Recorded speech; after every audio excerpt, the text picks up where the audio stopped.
Hey y'all, I'm Brooke Hoover, a Louisiana native, actor, writer, and comedian.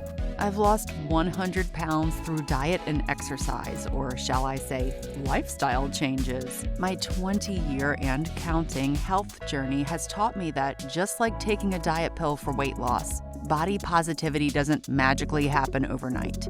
I'm working on regaining my self-esteem and rekindling my love affair with Cajun and Southern comfort food in a healthier way, all the while juggling eating as clean as I can, reestablishing myself in the entertainment industry, which, as we know, is historically fat-phobic, all the while showing my inner fat girl some love. That's fat with a PH.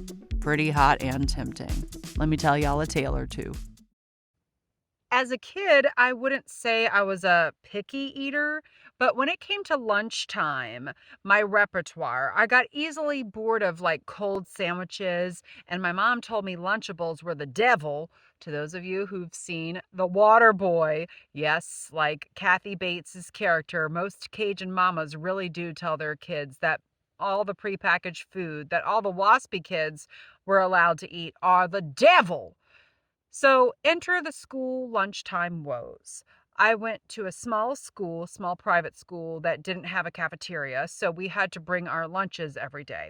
I put my mama's creativity to the test because of my discerning palate and also my OCD kicking in when it came to like color and texture. I saw other kids at school doing creative things with their lunches. I tried to steal from their lunch boxes, but those creative ideas involved like pickled okra, which at first glance I thought were like pickled lizards. Due to the enormous fear of reptiles that I harbor, I ran the other way before I could learn more about the delicious briny crunch that was oh so southern. Besides, I thought okra back then was only something you put in gumbo because, as my nanny Seal says, if there's no okra in it, then it's not really gumbo. The same friend also had soup that she brought in one of those red plaid thermoses, which is actually probably worth a pretty penny on eBay these days because it's like vintage, right? But I couldn't imagine soup would remain like piping hot for 5 hours, nor could I imagine sipping tepid soup, nor was I yet cultured enough to know about gazpacho. Ah, first world problems. So, being a creative genius who's never had much time for BS, my mama decided to just start delivering my lunch to me every day, every single day. Momma was basically the 1980s tab sipping, red lipstick wearing version of your modern day disgruntled millennial DoorDash driver. Each morning before she dropped me off at carpool, Mama would say, "Baby, what do you want for lunch today? Hurry up! It's almost time for you to jump out."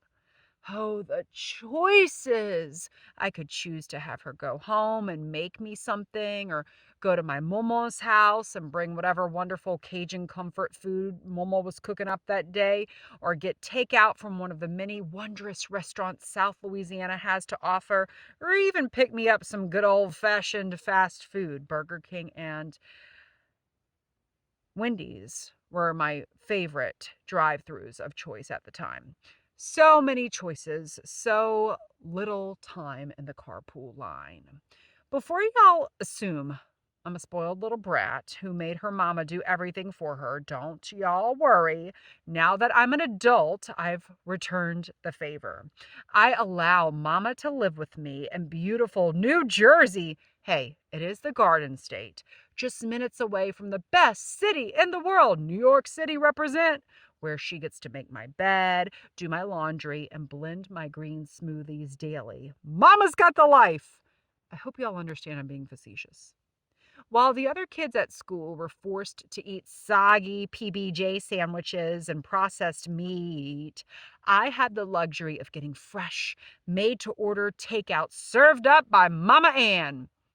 I got to act I got to eat like a king, not a queen, because eating a lot isn't feminine, supposedly. But back in the day, there were kings and queens. Wasn't that the time period when rotund women were actually considered fat with a PH by society? Are y'all following me? Anyway, I digress. Mama brought me food that was never tepid, always piping hot, from Magnolia Cafe's baked potato soup, to Mama's famous roast and green beans, to Momma's shrimp étouffée, with occasionally the Burger King chicken tenders that they used to serve up in that little cardboard box that the graphic designers of the 80s made like to look like a little basket weave. Does anyone remember that? I guess it was supposed to look a little like natural and from the farm. Do y'all remember that? Anyone? Bueller? It was also a perfect excuse for me, an only child with severe separation anxiety, from my mama to make sure I got to see my mama midday every single school day. And maybe that was the best reason of all. Until one day, Mama and I royally screwed up. I forgot to tell her that we were having an extra special presentation at school, not to be confused with just the special presentation where two rangers from the zoo brought in boa constrictors and let them slither around on the floor, hence my insane fear of snakes on the floor and snakes on the plane. Well, the special presentation happened during our regular lunch hour, moving our usual lunch hour 45 minutes ahead of schedule. So while all the kids could eat their pickled okra, tepid soup, and soggy PBJs, I'm sitting there lunchless and having anxiety worrying about Mama's whereabouts and my soup du jour. A friend offers me her Lunchables Andes Mint, which is like really, really special. And I say, thank you, but I can't have it. It's the devil. With a growling stomach, I'm ushered off to the presentation. I forgot what the special presentation was even about. It clearly wasn't as memorable as the snakes on the floor. Mid presentation, one of my favorite teachers whispers from me, hey, Brooke, come here. And I really think I'm in trouble, but she sneaks me into the teacher's lounge and says my mama brought me food and left it in the lounge for me. I eat my baked potato with chili and cheese from Wendy's. Healthy fast food, y'all.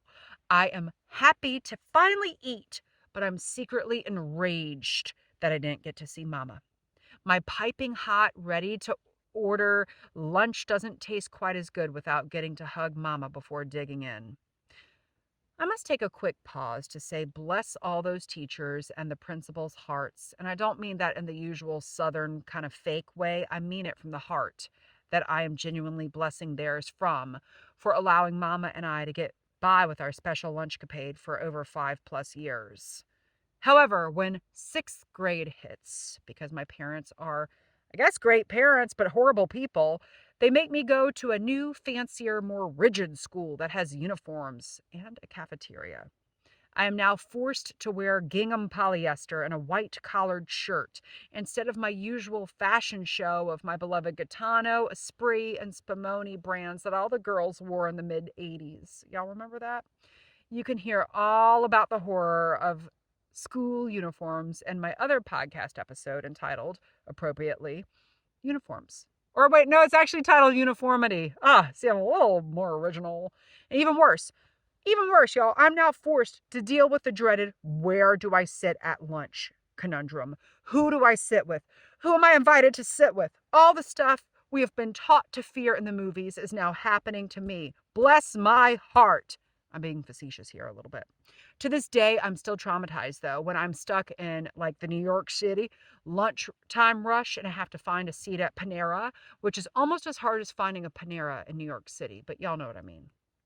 People from all over Baton Rouge, Louisiana, and from all over, I mean the Junior League of East Baton Rouge Parish, talked about how my new school had the best school cafeteria around. Probably because all those diamond-clad basic beasts volunteered there at the school serving up lunch, probably to feel like they were doing good for the world. Well, I wasn't buying it. Literally. My parents were. School lunch was paid for in full up front with the tuition, y'all. I think that was a money-making scheme and a crock of BS, which probably tasted the same as the crock pot of food they were feeding us. Even at the age of 11, I knew a scam when I saw one. And turns out, y'all, spoiler alert, my school was like, whatever the word is, busted for severe, like, financial embezzlement. But one advantage was that I never had to carry around like lunch money in my pocket or get bullied to giving my school lunch money cash to the other kids. But don't worry, y'all, I got bullied for other things other than lunch money. Quick pause, y'all. We need to do a fun Louisiana culture fact here. Mondays are the day to make red beans and rice. Why, you ask? Because Monday is washing day. And by washing day, I mean it's the day we do laundry. I just thought washing day sounded more authentic. Laundry takes so damn long and takes so much of your time because all of us Cajun people have a washing board to clean our drawers, of course. You know what I'm saying? Like we're literally scrubbing our drawers by hand. I'm joking, but back in the day, that's what they had to do. So, what better thing to do? You could cook it and set it and forget it type of dish, like a pot of red beans and rice with andouille sausage while you're doing your laundry, while you're doing your wash. You know, that's how they kind of say it, wash. That's more of a New Orleans thing than a Cajun thing. Anyway, we're not here to talk about Louisiana accents, y'all. Cafeteria at my school lunch fact. They have a genius plan to serve red beans and rice to us every Monday.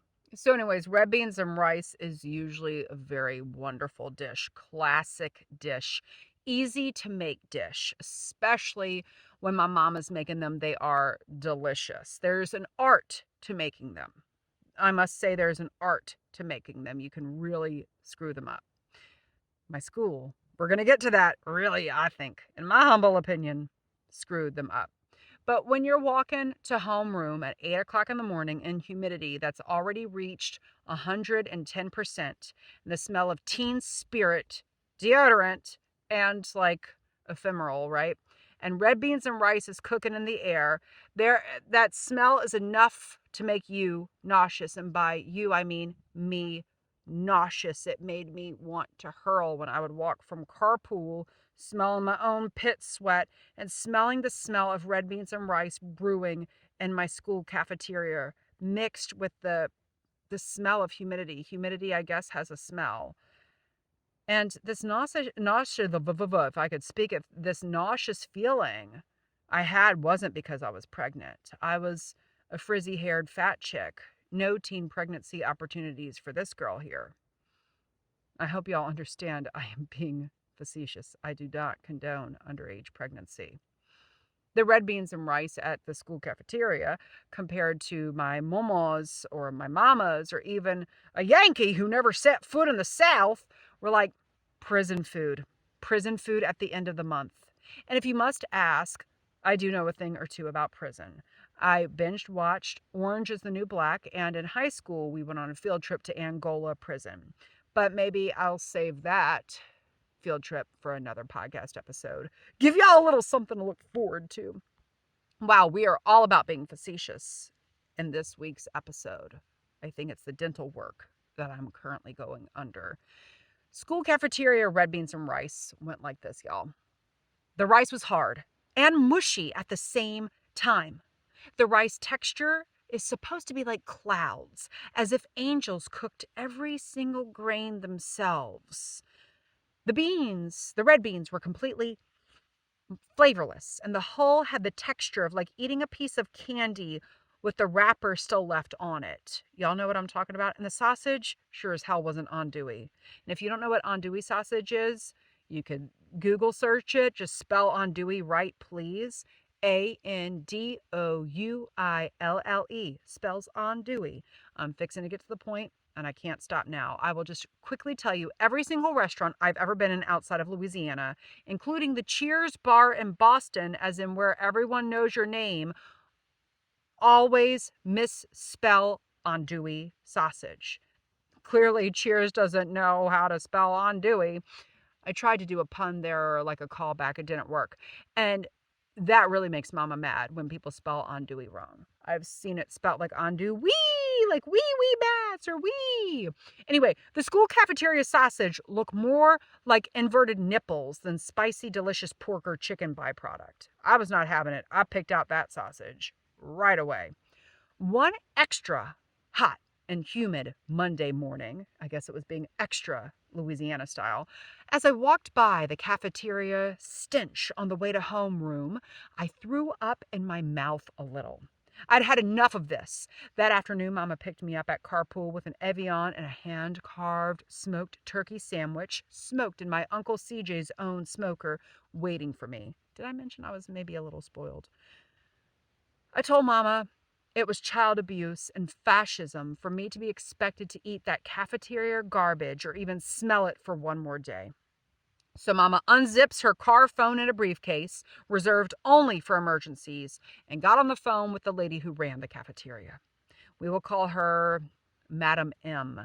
Now that I think about it, she may have resembled Red from Orange is the New Black. And if you haven't watched Orange is the New Black, why do you hate females paving the way? But also, if you don't watch it, Red, the lady who runs the prison cafeteria, is a very tough Russian woman who takes her food very seriously. And she has red hair, if you hadn't guessed. Madam M also takes her food very seriously. I think she takes saving the school money by making crap food seriously, and she also has red hair. Madam M gets on the phone with Mama and says that Mama is more than welcome to join us for lunch one day and try the food herself if I thought it was so damn bad. So Mama gets off the phone and tells me that Madam M sounds offended. And for a second, I thought Mama was going to side with Madam M.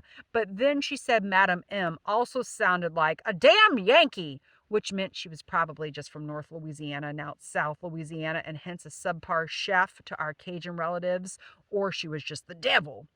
Mama says, "Baby, I'm coming for lunch tomorrow. I need to pick out an appropriate outfit for the occasion." I squeezed her and said, "Mama, I'm just glad you can join me for lunch." Mama may have looked at me suspicious-like, or she may have had fluff from our Pomeranian in her eye. The next day, 11:55 a.m. rolls around, and all the kids are so excited because my mama is coming to visit. Aside from the bullies, I'd managed to win over a decent amount of the student body with my jokes, my hair bows, and my beautiful singing voice as the lead in all the school plays. Okay, I jest.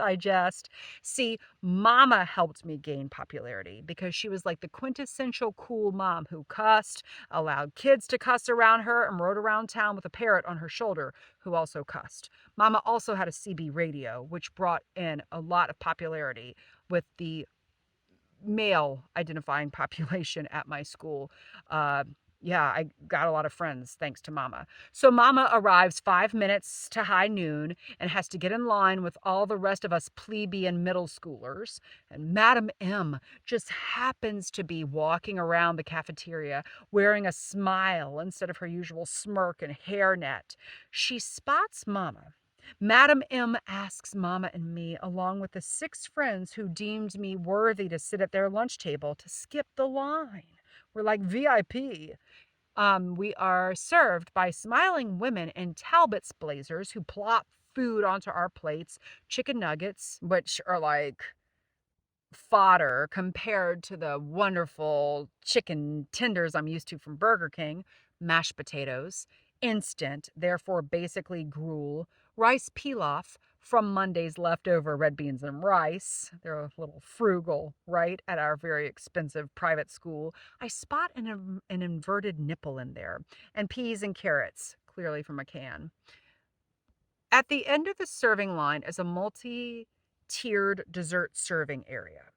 The only dessert at the school cafeteria ever worth anything were the peanut butter bars, which I may or may not still think about to this day. Oh, they were good. That was the one good thing, but that doesn't support my thesis statement, Brooke. Get on track. Today, the dessert is blueberry crumble, a gelatinous concoction with crumble granola basically on top. I'm thinking this is perfect. Mama is already wincing at the entree and sides. She probably just noticed the inverted nipple and the rice pilaf.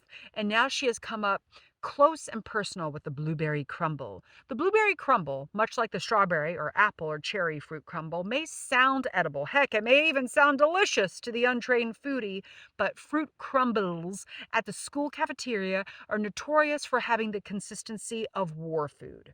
And if y'all are questioning how I know what war food is, let's just say my dad is a history buff who was always watching war movies when I was a kid. So I know a thing or two about Nam, okay? Boy, I'm really being facetious today. We all sit down at the table and making sure Mama gets to sit at the head of the table, the Jesus area of the table. One of my friends, we'll call her Feather, says, "Hey, Brooke, show your mama the blueberry crumble magic trick." Another girl who used to bully me, but who's now our friend because I made enough fun of her for her to laugh at me and then decide that I'm cool, says, "Yeah, it's so gloopy and glue-like and nasty that it just kind of defies gravity." All eyes are on me. I flip over the gelatinous blueberry crumble to show Mama that it is in fact made of war food and super glue. The whole cafeteria, or at least table 8, goes silent for 30 seconds. Feather, the bully girl, and other friends start counting down as the blueberry crumble is just holding strong upside down. The final 10, 9, 8, 7, 6, 5, 4, 3, 2. Splat. The damn blueberry crumble falls on the plate just milliseconds before the time is called. She was holding on strong for 29 seconds, y'all. I swear I see Madam M peeking her head out from the back of the cafeteria with her beady little eyes, rubbing her hands together like, "Ha ha ha, got them this time." I expect Mama to say something like, "Well, Brooke Ann, I guess it's not as bad as you said it was. You ought to be ashamed of yourself. There are starving children around the world, you if I could say that, privileged little beast." But instead, Mama looks at the fallen blueberry crumble and she says, "Regardless, that is some nasty ass shit, y'all." And the whole cafeteria, or table 8 at least, roars with laughter. It's not like the visit really did any good because the food doesn't change for the better. Because of policy and because the school knows that despite my obsession with Judaism and BARFT, Baton Rouge Federation of Temple Youth, I'm not really Jewish, so I can't say I'm required to bring my own kosher meals. I did try that, though. I'm still forced to eat the cafeteria food, and my parents are still forced to pay it with my tuition. However, I will always remember that day when Mama visited my scary grown-up school. It was like the days of yore at my hippy-dippy little elementary school when I literally got to see her and hug her morning, noon, and night. The day the blueberry crumble actually crumbled, I may have been a big bad preteen who was finally able to master making friends and finding a table to sit at. But I got to show my mama that I still needed her. I'm 42 years old, y'all, and I still need my mama. We may grow up, but we will always need our mamas. One of my mama and my favorite things to do actually is go to Panera for lunch. And now we can share in our anxiety over finding a table to sit at. Thanks so much for listening, y'all. It is my hope to inspire, uplift, and entertain you with this Who's Dat Fat Girl podcast. So, if you're hungry for more, you can book me to speak or perform my solo show that inspired this podcast, Fat Girl Costumes, written by yours truly and directed by Brian Lady at your virtual or in-person event. Please visit brookehoover.com/fluffybuttproductions or email me at contactbrookhoover@gmail.com for more info. And let's follow each other on Instagram. I'm at Brooke Hoover, and the O's in my name are not the letter O, they're zeros. Not because I want to be a size 0, but because I guess I'm just so clever with my late 90s Yahoo self. And if you like this podcast, which I really hope you do, please give me a 5-star rating and write a review on Apple Podcasts. And most importantly, share this with your friends, family, and other people you may know who are as fat as we are. That's fat with a PH.